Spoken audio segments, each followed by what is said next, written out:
Hello, my name is Nate Higgers and I am about to tell you about an event that has permanently changed my life and left me an empty shell of a person I once was. I hope that you will consider my story a warning so that you can avoid the terrible fate I have been subjected to. I was looking forward to celebrate my birthday, which was on the 20th of April, the same day that Hitler was born. I wanted to find an interesting and unique way to celebrate it instead of having a party in my neighborhood for the 1488th time.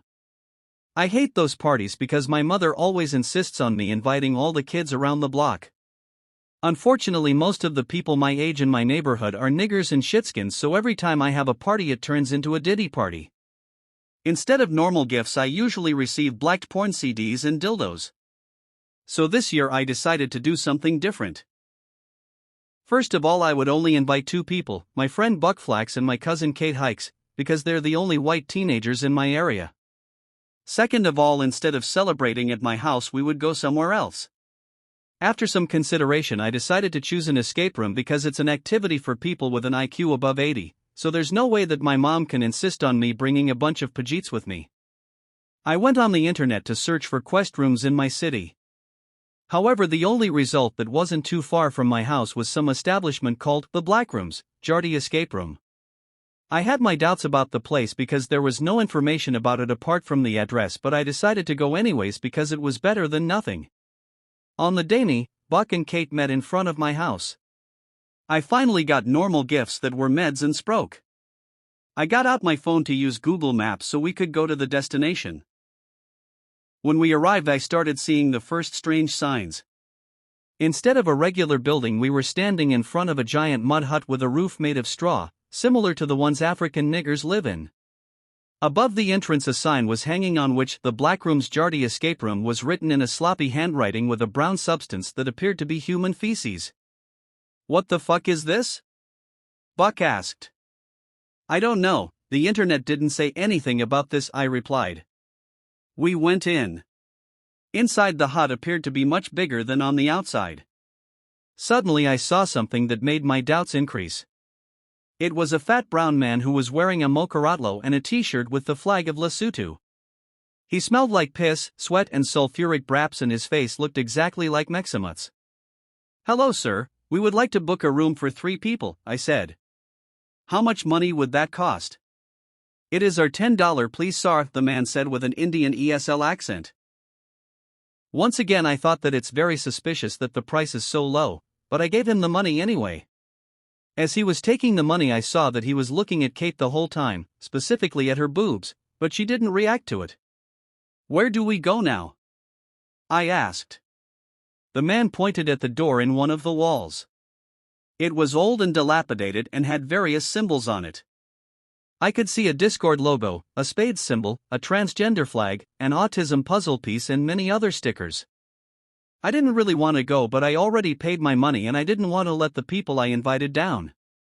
So I opened the door and entered. My friends followed me. The room behind the door was pitch black, as if we were in the anus of a nigger. Now I started understanding why it was called the Black Rooms. "What do we do?" Buck asked. "I don't know, we probably should start searching for a light source," I replied. I started touching the wall with my hands to find some sort of switch. As I kept searching, I started feeling more and more scared. I couldn't hear my friends talking and I still didn't see anything, which made my heart beat faster. Finally, I found some object that was a different structure to a wall. It was similar in shape to a stick but was much softer. I pulled it, thinking that it would do something. As soon as I pulled it, the light in the room came on. The things that I saw in the light, however, made me wish I never turned it on. I recoiled in horror as soon as I opened my eyes. First of all, the object I was pulling wasn't a stick, it was in fact much smaller and browner. I realized that it was actually a TBP covered in half-dried shit. The walls of the room were covered in various posters printed out on a shit-quality black and white printer. I saw images of furry Abdul porn, naked characters from Angelic, an image of a chink turning into a woman who looked like a Soylent bottle, and, worst of all, a huge amount of pee. I closed my eyes in horror and disgust. Next to me, Buckflax was screaming, but I didn't see any traces of Kate. I tried to call her name but got no response. Where the fuck is Kate? I asked. I don't know. Flax replied in shock. Also, the door that we entered through is an opening.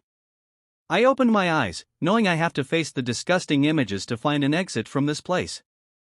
I looked around the room and finally saw a door that was covered by a huge poster of Spadeson Getting Black by Tyrone. I pulled the poster back and opened it, entering the next room. Buck followed me. The next room was much bigger. Fortunately, there were no more disgusting images on the walls, but music was playing from a loudspeaker mounted on the ceiling. A voice that sounded like a brap of an obese Indian was singing incomprehensible lyrics that were similar to be a jarty cuck, really obsessed cuck, ESL tranny, FNF coomer, a children-loving cuck, TBP having cuck, so obsessed it's crazy, P folder is ready. I tried to see an exit but there was none. The only thing that caught my eye was a piece of paper on the floor. I picked it up and read out loud, "Beware the jarty cuck." What does that mean? Buck asked. I don't know, but we have to get out. I answered. We tried to find clues, but there was absolutely nothing else in the room apart from the door that we came through. Me and Flax tried to open it, but it was locked tightly for some reason. I started feeling even more afraid. I didn't want to stay in this room forever. I sat on the floor to rest and noticed that there was a piece of coal in the corner. I picked it up and soon discovered that there's a lot of coal and brimstone in the small hollow where I found it. I started digging because I thought it could help me find more clues. However, after some minutes I started hearing a loud hum that resembled the buzzing of a fly. I turned my head to the source of the sound and understood that it really is a fly, but not a usual fly. It was much browner than a regular fly and it had a face with giant red deformed lips and a big monkey-like nose. It was a jartyfly. More jartyflies started appearing and I started to swat them. Every time I did that I heard an acking sound. After some time I saw a dark figure in the corner and was paralyzed with fear because it appeared from nowhere. As it approached I saw that it was resembling a human, but only barely. It had a noose around its neck and it had vantablack skin as well as huge red lips and a blue shirt covered with logos and awards that I saw on the door before. It smelled disgusting and was deformed as if his mother was taking a lot of fentanyl during pregnancy. Its head was transparent, but instead of a brain I saw images of shit nobody cares about that he was thinking of inside. What the fuck? Buck Flax screamed. Oh, I'm a jarty cuck, yes I'm a jarty cuck, FNF like having fun I don't give a fuck, this creature from the depths of nigger hell replied, smiling like a demon. What have you done to Kate? I asked, my whole body shaking. I have penetrated her asshole with my giant BBC and made her join my Gooncord server that also has ESLFNF Pedo and Warrior Z in it. This whole quest room was my plan, and there's no way out. You two can either become sissy B&WO sluts or you can mine coal and brimstone that you found in this room and spam it on the soyburu and on the sharty, the jarty cuck replied. I knew I had to act fast. You will never be a real woman, I said. What? The jarty cuck asked, moving its disgusting lips as he spoke. You will never be a real woman, I repeated and opened a can of Sproke. I threw it into the jarty cuck's face. He started to dilate his rotting neo-vagina from which brown pus and shit was flowing after some Sproke got into his mouth, but it didn't help a lot. In the meantime Buck was trying to unlock the door that we came through using the coal that was in the room. I then threw meds at the jarty cuck as well as I could. They got straight into his brain. I saw his thoughts being replaced. Instead of the sharty, the soyburu and degenerate pornography, he started thinking about how he will never be a woman because he has no eggs and no ovaries. As he was busy acting, Flack broke the door down and we ran out into the previous room. We broke down the door using our Aryan strength and successfully got out of the building. Me and Buck escaped the jarty quest room, but several jarty flies were following us after we ran out of the mud hut. We tried to swat them, but they avoided our slaps. Flax immediately called the cops so they could investigate the black rooms, but nobody believed me. I tried telling the cops about the jarty cuck and the other disgusting things I saw there, but they thought I was a schizo like Solomon Henderson that shot up his school for no reason. However, Flax had a worse fate. He got locked up in the soy salon and is forced to have BBC therapy every single day. I have avoided prison but was put under house arrest several days, and I still don't know what happened to Kate and where she is.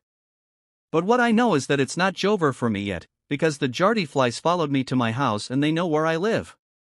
Every time I go on the jarty or the buru I get replies and messages threatening the complete destruction of my anus and edits of me getting fucked by valid Basotho trans queens. Every day I get closer to being doxxed by the jarty cord. I have nightmares about jarty cuck every single night, and after I wake up my asshole is feeling sore like Kato's coinslot. If you're reading this, please heed my warning, because the fate you will be subjected to is worse than death and can only be compared to existence in nigger hell. Never visit the jarty escape room. You have been warned.